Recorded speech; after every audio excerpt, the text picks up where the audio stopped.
Headline sponsored by Bhuttico Kullu shawl. Bhuttico Kullu शॉलों की दुनिया में अपनी अलग पहचान बनाने वाली एक सफल बुनकर सहकारी सभा and Abhilashi group of institution join us to beat the crowd। मुख्यमंत्री जयराम ठाकुर बोले, चीन पर निर्भर रहने वाले भारत को प्रधानमंत्री ने मोड़ा आत्मनिर्भरता की ओर। देश में ही बन रहे मास्क, पीपीई किट, वेंटिलेटर की प्रोडक्शन भी हुई शुरू। सोलन विधायक धनीराम शांडिल ने स्वास्थ्य विभाग में हुए घोटाले पर नैतिकता के आधार पर मुख्यमंत्री से मांगा इस्तीफा। प्रदेश सरकार से श्वेत पत्र जारी करने की भी रखी मांग।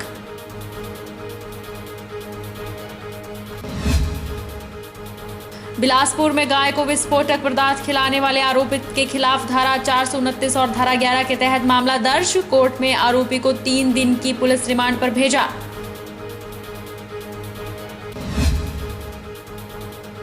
और मंडी शहर के बाजारों, गलियों और चौराहों पर सजी काफल की टोकरियां। दानेदार काफल खाने में होता है काफी स्वादिष्ट, औषधीय गुणों से भी युक्त है काफल। नमस्कार, आप देख रहे हैं एचपी 24x7। मैं हूं जनीशा।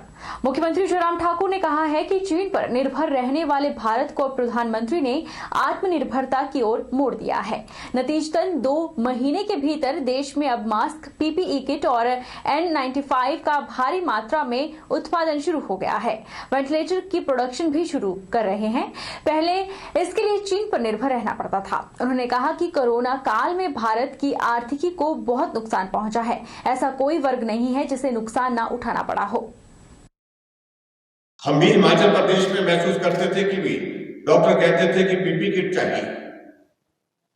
हम कोशिश करते थे कहीं से मिल जाए, लेकिन बहुत कठिनाई है। आज हमारे सामने कोई कठिनाई नहीं है। जितनी पीपी किट की जरूरत है उससे कई गुना ज्यादा हमारे पास उपलब्ध पड़ी है। डॉक्टर कहते थे N95 मास्क चाहिए, लेकिन हमारे पास उसकी सब जगह उपलब्धता करना कठिन था। लेकिन आज N95 का जो है वो भी मैन्युफैक्चरिंग जो है वो उसका प्रोडक्शन भी भारत में शुरू होकर के जो है आज कहीं भी इस प्रकार की कमी नहीं है। वेंटिलेटर की थी, अधिकांश वेंटिलेटर भारतवर्ष में आते थे तो अधिकांश वेंटिलेटर की सप्लाई चाइना से थी, पीपी किट की सप्लाई चाइना से थी, मास्क की सप्लाई चाइना से थी।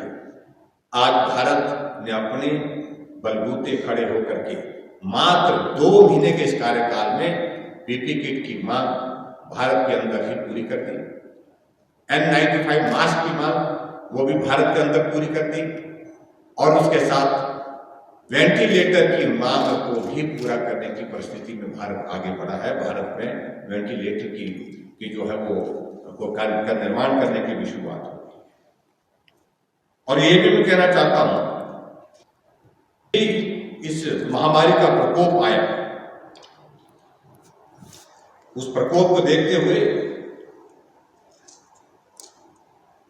1 महीने के अंदर 1.5 लाख जो कैपेसिटी के जो हमारा जो है डेडिकेटेड कोविड के लिए जो बेड की जो जरूरत थी उसके लिए तैयारी की, उसको पूरा किया। और 1 महीने के इसमें 16,000 से ज्यादा वेंटिलेटर आईसीयू जो है बेड डेडिकेट किए गए। एक बहुत ही, जिसको मैं कह सकता हूं कि तेजी के साथ उस दृष्टि से काम करने की एक शुरुआत है। उसी तरह से मैं एक बात मैं जरूर ये भी कहना चाहता हूं, सोलन विधायक धनीराम शांडिल ने पीपीई किट मामले पर प्रदेश सरकार पर निशाना साधते हुए कहा कि इल्जाम किसी पर था, लेकिन नैतिकता भाजपा के प्रदेशाध्यक्ष राजीव बिंदल ने दिखाई। उन्होंने कहा कि स्वास्थ्य मंत्रालय जिनके अधीन है उन्हें नैतिकता के आधार पर इस्तीफा देना चाहिए। शांडिल ने यह भी मांग की है कि प्रदेश सरकार को श्वेत पत्र जारी करना चाहिए। सोलन में कांग्रेस द्वारा पत्रकार वार्ता का आयोजन किया गया। पत्रकार वार्ता की अध्यक्षता सोलन के विधायक कर्नल धनीराम शांडिल ने की। उन्होंने कहा कि स्वास्थ्य विभाग के निदेशक गिरफ्तार हो चुके हैं और अब एक और व्यक्ति को भी इस मामले में गिरफ्तार कर लिया गया है।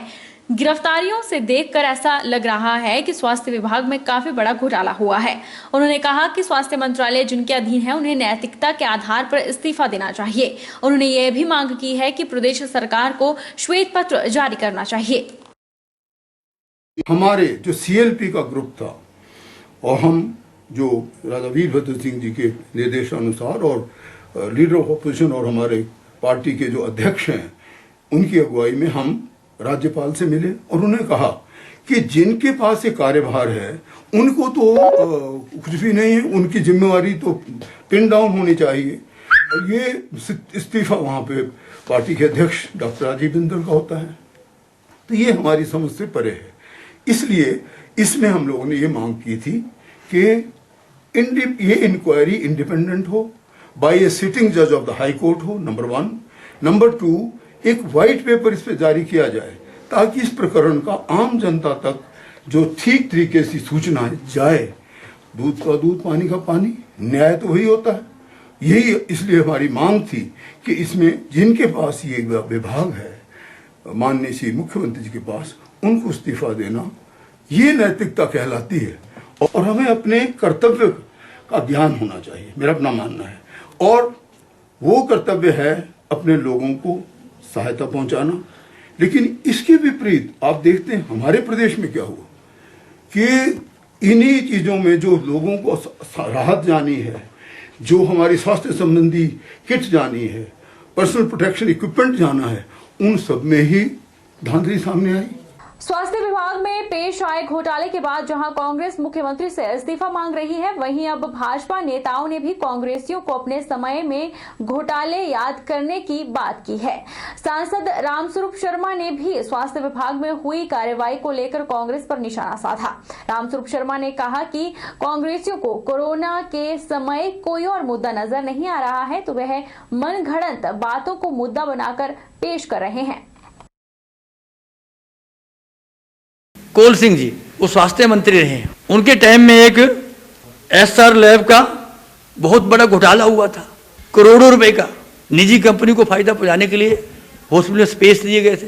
पूरा प्रदेश उनसे इंक्वायरी मांगता रहा, इंक्वायरी ही करिए, बहुत बड़ा घोटाला हुआ है, लेकिन कोई इंक्वायरी नहीं की।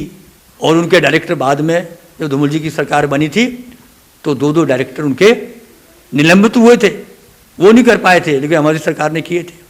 तमाम घोटाले तुकान इंक्वायरी बैठने के बाद उनको ये सज़ा मिली थी। आज ये जनता द्वारा निकारे गए हैं और इनकी मन की जो व्यथा है, आज ये दुखी हैं, लेकिन कांग्रेस पार्टी के नेता केवल आरोप लगा रहे।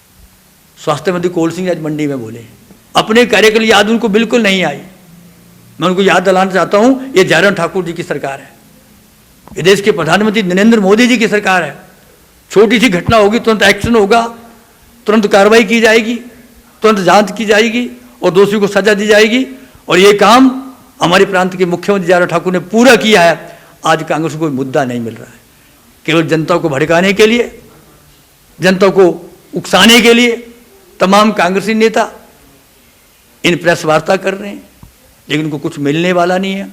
जनता ने इनको नकारा है और आने वाले 2.5 साल के बाद फिर इनको जनता वही रास्ता दिखाएगी जिस रास्ते पर आज ये बढ़ चले। बिलासपुर जिले की झंडुता तहसील के अंतर्गत डाहड़ गांव में विस्फोटक के जरिए एक गाय को घायल करने के मामले में बिलासपुर पुलिस ने आरोपी व्यक्ति नंदलाल को गिरफ्तार कर लिया है। उप पुलिस अधीक्षक ने आज घटनास्थल का दौरा किया और जांच के दौरान भारतीय दंड संहिता की धारा 429 और पशुओं के प्रति क्रूरता का निवारण अधिनियम की धारा 11 को भी इस मामले में जोड़ा गया है। झंडुता पुलिस थाना के तहत डाहड़ में विस्फोटक सामग्री से घायल हुई गाय के मामले ने तूल पकड़ते ही हरकत में आए पुलिस विभाग ने शक के आधार पर एक व्यक्ति को गिरफ्तार कर लिया है। डाहड़ पंचायत के उप प्रधान चंद्रशेखर की शिकायत पर 25 मई 2020 को इस मामले में पुलिस थाना झंडुता में भारतीय दंड संहिता की धारा 286 के अंतर्गत प्राथमिकी दर्ज की गई थी। अपनी शिकायत में चंद्रशेखर ने बयान दिया था कि गाय के मालिक गुरदयाल सिंह ने उनकी जानकारी में लाया कि उनकी गर्भवती गाय घर के पास घास चर रही थी और तभी उसने एक विस्फोट की आवाज सुनी। वह तुरंत घटनास्थल पर पहुंचा और पाया कि गाय का जबड़ा इस विस्फोट के कारण जख्मी हुआ है। गुरदयाल ने इस घटना के लिए अपनी पड़ोसी नंदलाल पर संदेह जताया है। इसके बाद जांच अधिकारी घटनास्थल पर पहुंचे और गाय की चिकित्सकीय जांच की गई। गाय का खून और जबड़े के कुछ हिस्सों को कब्जे में लिया गया और जांच के लिए फोरेंसिक प्रयोगशाला में भेजा गया। आरोपी नंदलाल और कुछ अन्य लोगों को इस मामले की जांच में जोड़ा गया है। गर्भवती गाय को चिकित्सकीय सहायता प्रदान की गई है और उसके बाद उसने एक बछड़े को जन्म दिया है।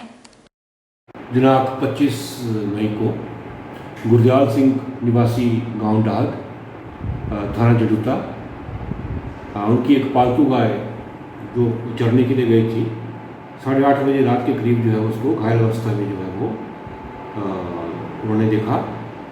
तो इस संदर्भ में जो है वो उन्होंने जो है वो थाना में रिपोर्ट करवाई और इस मामले को लेकर जो है थाना जडूता में केस जो है FIR नंबर 64 डेटेड 26/5/2020 अंडर सेक्शन 286 एंड 429 IPC और section 11 cruelty to animals act के अंतर्गत जो है मामला दर्ज किया गया है। मौका का निरीक्षण जो है वो करने के उपरांत जो है वो मौका से कुछ एग्जिबिट्स जो है उठाए गए थे जिनको रासायनिक परीक्षण के लिए जो है वो हमने FSL को भेजा है।